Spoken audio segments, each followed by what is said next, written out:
Very good morning, everyone. This is your maths teacher Anupama Yadav, and welcome back to my channel Maths Seekhein.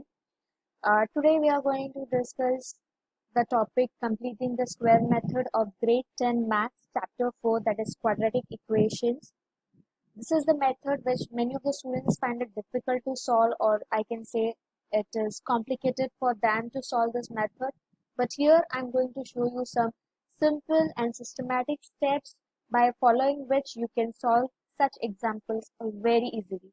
So without wasting much of the time, let's move towards our topic. Here are the steps you can follow when you have to solve such examples. Now, these are the steps which I am reading right now, but these steps I will follow when I will solve the examples. Divide all the terms by a, the coefficient of x squared. So before that, you should know you should know the standard form of quadratic equations. So it is, let me write here, ax squared plus bx plus c equals to 0. This is the standard form of quadratic equation. You have to solve this by a. Everywhere you have to solve this by a. Then the next step says move the number term c upon a. Number term, that means the constant term, to the right side of the equation. So in the next step, this is call this step as your first step. Let's move it to your second step. You have to write like this: x square plus b upon a x is equals to minus c upon a. Now completing the square on the left side of the equation and balance this by adding the same value to the right side of the equation. Here I will tell you what you have to do. You have to add both the sides. B upon 2a whole square. Let me write it for you. X plus b upon a x. This is there. You have to add b upon 2a whole square both the sides. That means here you have to add also a whole square. Now if you solve it, you will get this x plus b upon a whole square. Your left hand side will be the expansion of form of this identity, and keep this here like this only. Then take out square roots on both the sides. This was your third step. This was your fourth step. Taking out the square roots on both the sides and then solving it. I know sometimes this steps to read and to remember is very difficult, but when we solve it, when we practically follow the steps, it becomes easy for us to do. So let's start and solve example number 1. Here x square plus 4x plus 1 equals to 0 is our example, is our quadratic equation. When you compare this equation with our standard form, let me write the standard form as ax square plus bx plus c equals to 0.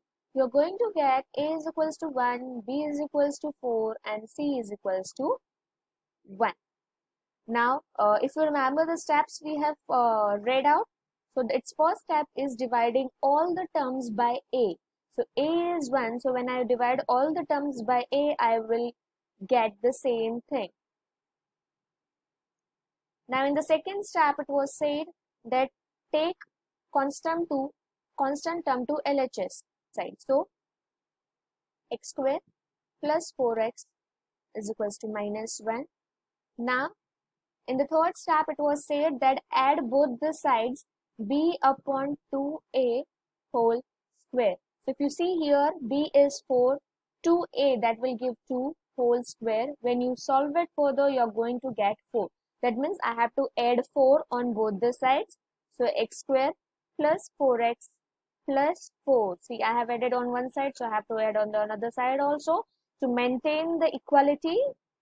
In the fourth step, I have 2 squaring. So if you can see, it's a expansion form of x plus 2 whole square. So instead of writing x square plus 4x plus 4, I can write x plus 2 whole square. And minus 1 plus 4 gives 3. Taking square root on both the sides, I will be left with x plus 2 is equals to plus or minus root 2. See, you have to keep this thing in your mind that take an example. 9 is a square of minus 3 and minus 3 also and 3 also.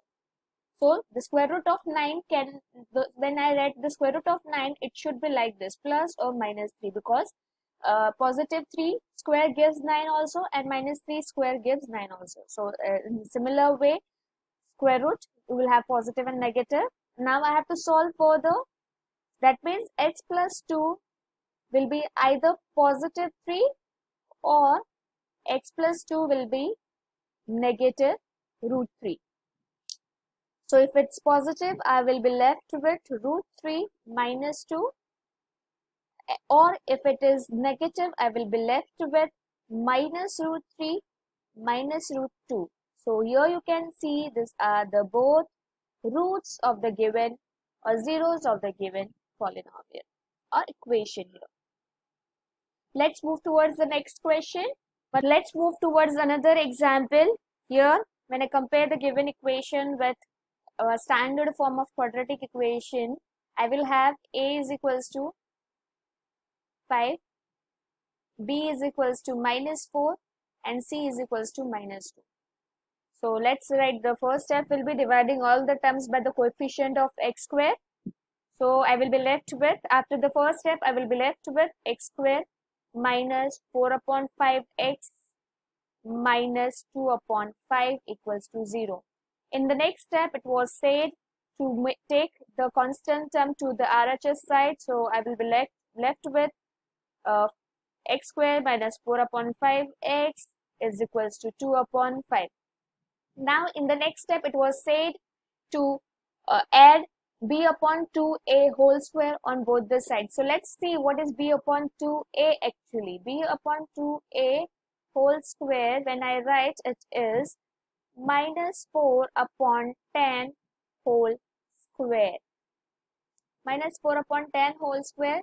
So if you divide, I will be left with minus 2 upon 5 whole square. That is 4 upon 25. On both the sides, I have to add this term. Let's see. X square minus 4 upon 5x is equal, plus 4 upon 25, 25, 2 upon 5 plus 4 upon 25. This is the expansion form of actually x minus 2 upon 5 whole square. And when you solve this, see how you can solve this. Here the denominator is 5 and 25. So LCM of 5 and 25 will be 25. So I have to multiply this with 5 up and down both the sides, and here 1. There's no need of writing, still I'm writing once for you all to be clear. So 5 2s are 10 upon 25 plus 4 upon 25. So x minus 2 upon 5 whole square is equals to 14 upon 25. Taking square roots on both the sides, I will be left with x minus 2 upon 5 is equals to square root of positive and negative square root of 14 upon 25. So let me write further. I will write this side. So x minus 2 upon 5 is either positive root 14 upon 25, or it will be x minus 25 is equals to negative root 14 upon 25. So if it's positive, it will be like this. X is equals to root 14 upon 5 minus, plus 2 upon 5. So it will give root 14 plus 2 upon 5. This is one of your 0. And if x is equals to minus 2 upon 5, minus root 14 upon 5, you will have x is equals to root 4 minus 4 plus 2 upon root 5. This is the another 0. I hope you all are very much clear how to solve the equations by using the completing the square method, and hence here I am with the examples or homework for you.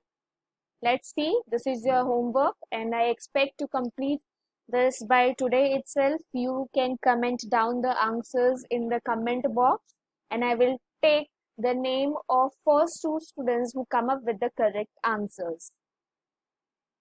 Thank you. Thank you for watching me. Have a good day. And if you like this video, please like, share and subscribe my channel.